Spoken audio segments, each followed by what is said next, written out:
Hello बच्चों, कैसे हो आप सब लोग। मैं ज्योति, आपकी हिंदी वाली मैम, आज फिर आपके सामने आई हूँ एक नई क्लास, एक नई चैप्टर के साथ। तो हमारी क्लास में हमारी वीडियो देखने से पहले हमारे चैनल को लाइक एंड सब्सक्राइब करना ना भूलें, ठीक है बेटा। तो आज तो देखते हैं हम कक्षा 9 है, क्षितिज भाग 1 काव्यखंड। इसका एक चैप्टर है ललित के वाक। तो ललित कौन है, पहले हम ललित के बारे में जानेंगे। ललित एक संत कवयित्री है कश्मीर की, ठीक है। कश्मीर की ही एक जगह सिंहपुरा नामक स्थान पर गांव पर इनका जन्म हुआ था और 1320 में इनका जन्म हुआ था। मृत्यु हुई थी इनकी 1391 में। और इनकी जो काव्य शैली है, जो इनका लिखने का तरीका है, उस शैली को हम यहाँ पर वाक कहते हैं। इनकी शैली को वाक कहा जाता है, ठीक है। तो यहाँ पर इनके 4 वाक है, उसमें से देखते हैं हम पहला वाक इनका क्या कहती है, ठीक है। आए और हम मिलकर आप जानते हैं कि इनका पहला वाक क्या कहता है। तो देखते हैं पहला वाक तो पहले इसको वाक बनाने से पहले मैं आपको बता दूं कि इन्होंने कवित्री ने क्या कहा है, अपने जीवन की तुलना इन्होंने किससे कही है, नाव से की है। तो जिस तरीके से एक नाव होती है, उसी तरीके से अपने जीवन को इन्होंने माना है। रस्सी कच्चे धागे की खींच रही मैं नाव, जाने कब सुन मेरी पुकार, करे देव भव सागर प्यार।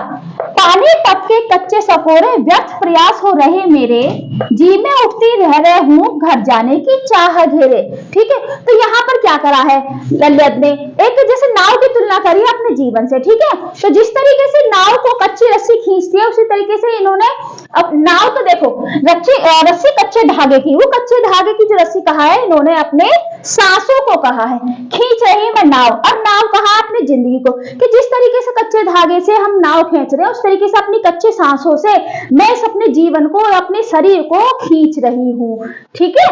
जाने कब सुन मेरी पुकार, करे देव भव सागर पार, कि जाने ये देव के पास तक मेरी पुकार कब तक जाएगी और वो मेरी इस जीवन रूपी नैया को पार लगाएंगे। कौन, देव। देव कौन है, प्रभु जी, ईश्वर। तो जाने ईश्वर कब मेरी बात सुनेंगे और मेरे जीवन रूपी नाव को इसको पार लगाएंगे। पानी टपके कच्चे सकोरे, व्यर्थ प्रयास हो रहे मेरे, जीव में उठती रह रहे हूँ घर जाने की चाह है घेरे। कि पानी टपके कच्चे सकोरे, जिस तरीके से कच्चे सकोरे में हम पानी डालते हैं और वो टपकता ही रहता है, उसी तरीके से उसी तरीके जो मेरा जीवन है वो अब कम होता जा रहा है। जीवन जो मेरा कम होता जा रहा है, कैसे, क्योंकि मेरी उम्र अब लगातार बढ़ रही है। व्यर्थ प्रयास हो रहे मेरे, और मेरे जो सारे प्रयास हैं ईश्वर तक पहुंचने के, वो सारे व्यर्थ हो रहे हैं, ठीक है। जी में उठती रह रहे हूँ घर जाने की चाह है घेरे, और मेरे जी में रह रहे हूँ उठती है, मतलब ईश्वर को पाने की इच्छा मेरे जी में बार बार उठती ही रहती है।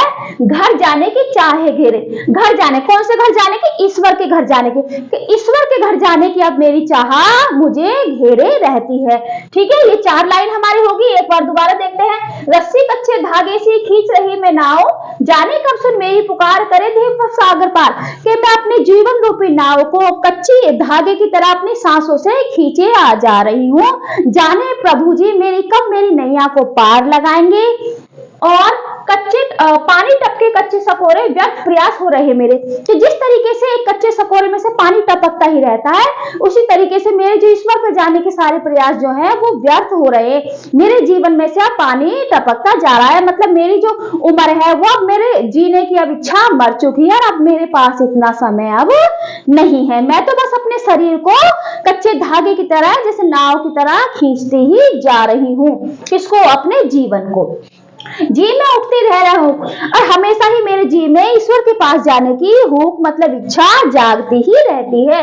घर जाने की चाह घेरे, और ईश्वर के घर जाने की मेरी चाह मुझे हमेशा ही घेरे रहती है। पता नहीं प्रभु जी कब मेरी बात सुनेंगे, कब मेरी इच्छा जानेंगे, और कब मेरी नैया को पार लगाएंगे। कौन सी नैया, जीवन रूपी नैया, ठीक है। ये यहाँ पर हो गया, 4 लाइनें समझ में आ गई। अब देखते हैं हम दूसरा वाक्य, ठीक है। अगर इसमें कुछ समझ में ना आए तो आप में कमेंट बॉक्स में कमेंट कर सकते हैं। अब देखिए दूसरा वाला वाक्य देखते हैं। खा खा कर कुछ पाएगा नहीं, ना खाकर बनेगा अहंकारी, समखा, सम मतलब बराबर, समखा तभी होगा समभावी। समभावी होता है मतलब जैसी भावना हम अपने के लिए चाहते हैं ऐसी ही भावना दूसरे के लिए, समान भावना से। खुलेगी साकल बंद द्वार की, और खुलेगी साकल मतलब आपकी जो ईश्वर के पास जाने की जो आपकी जो सारी कड़ियां हैं वो सारी खुल जाएगी। अब देखिए इन 4 लाइनों का क्या मतलब है, सॉरी इन 2 लाइनों का। खा खा कर कुछ पाएगा नहीं, कि खा खा कर तुझे कुछ भी हासिल नहीं होगा, मतलब तू इस संसार में इस मोह माया में इतना फंसता जा रहा है, इस मोह माया का जितना भोग करेगा तू, तुझे कुछ हासिल नहीं होगा। ना खाकर बनेगा अहंकारी, अगर तूने सब कुछ त्याग दिया तो तू अहंकारी बन जाएगा, ठीक है। अगर तू इस भोग विलास में लगा रहा, हर चीज का भोग करता रहा तो तुझे कुछ हासिल नहीं होगा, और तूने सब कुछ त्याग कर त्यागी बन गया तो तुझे लोग अहंकारी कहेंगे।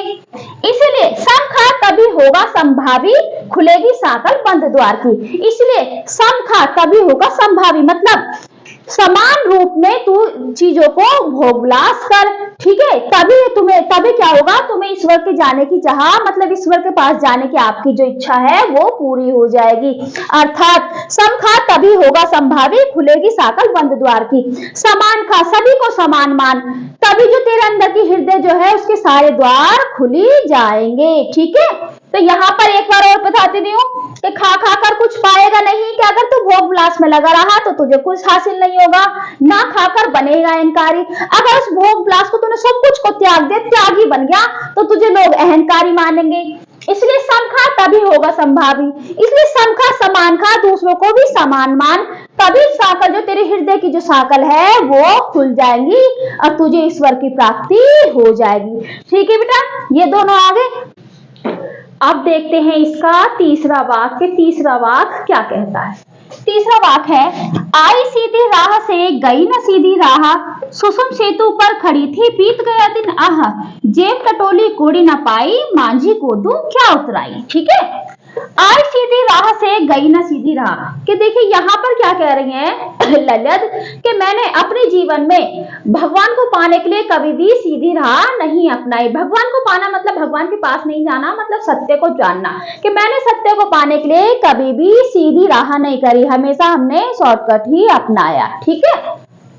सुषुम सेतु पर खड़ी थी बीत गया दिन आह, कि अब मैं अपने जीवन के अंतिम मुड़ाव पर खड़ी हूँ, अंतिम पड़ाव पर खड़ी हूँ। मेरी जिंदगी का अंतिम समय आने वाला है कि अब मैं अगर अपनी चीजों को जो मैंने पहले गलत करा उसे सही करूं तो मेरे पास इतना वक्त भी नहीं है, तो ना ही मैंने ना सीधी राह से आई ना मैं सीधे राह से गई। और अब जब मेरे जीवन का अंतिम सेतु सुषुम सेतु मतलब अंतिम पड़ाव, जीवन के अंतिम पड़ाव में अब आ गई हूँ, तो अब क्या है, बीत गया दिन आके अब मेरी पूरी जिंदगी अब मैं बीत गई है, कि अब ना तो मेरे पास इतना समय है कि मैं चीजों को सही कर पाऊं, तो अब मैं क्या करूं, ठीक है। ना मैं सीधी राह से आई ना ही मैं सीधी राह गई, जेब टटोली कोड़ी न पाई, मांझी को दूं क्या उतराई, कि जब अब मेरा अंतिम समय, अब जब मैं ईश्वर के पास जाऊंगी और ईश्वर मुझसे पूछेंगे कि बताओ तुमने अपने जीवन में क्या अच्छा कार्य करा, तो अच्छे कार्य के नाम पर मेरी जेब में कुछ भी नहीं है।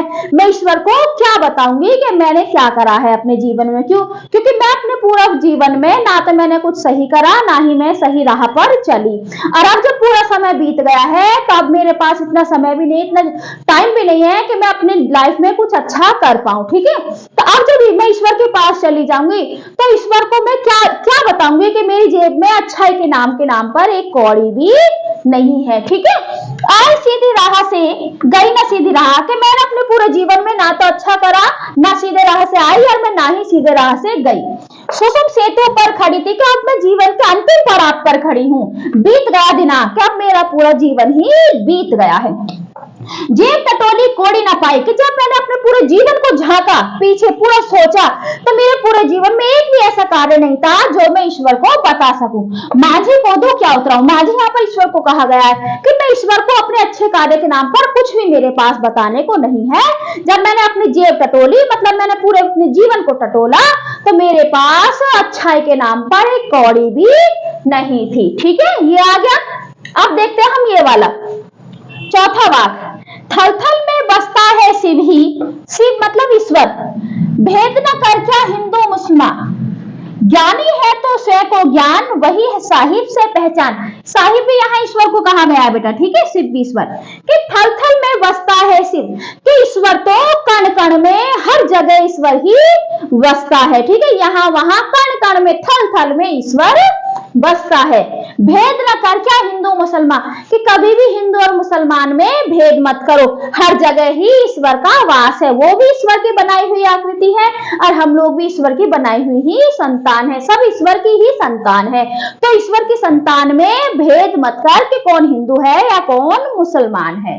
ज्ञानी है तो स्वयं को ज्ञान, वही है साहिब को पहचान। कि अगर तू ज्ञानी है, सच मानने में तू ज्ञानी है, तो अपने अंदर झांक, अपने आप को जान के तू क्या है। जब तू अपने आप को जान जाएगा तो तुझे ईश्वर की प्राप्ति, ईश्वर के ज्ञान की प्राप्ति खुद बे खुद ही हो जाएगी, ठीक है। तो ये वाला हो गया तीसरा और चौथा। तो हमने आज यहाँ पर लल्लत के 4 वाक के बारे में जाना। लल्लत के वाक, वाक उनकी काव्य शैली है, कौन सी, संत कवि जो हमारी लल्लत है, ठीक है, कश्मीरी संत कवि थी। तो हमने जाना। तो इसमें अगर आपको कुछ भी परेशानी हो, ना समझ में आए, तो आप हमें कमेंट बॉक्स में कमेंट कर सकते हैं, हम इसका दोबारा से रिव्यू कर देंगे, ठीक है, दोबारा से हम इसको पढ़ा देंगे। तो ये आपका खत्म हो गया आज के लिए, बस इतना ही। कल फिर हम हाजिर होंगे एक नई क्लास, एक नई चैप्टर के साथ है। एक बार फिर आपसे कहना चाहूंगी, हमारे चैनल को लाइक एंड सब्सक्राइब करना ना भूलें। ओके बच्चा।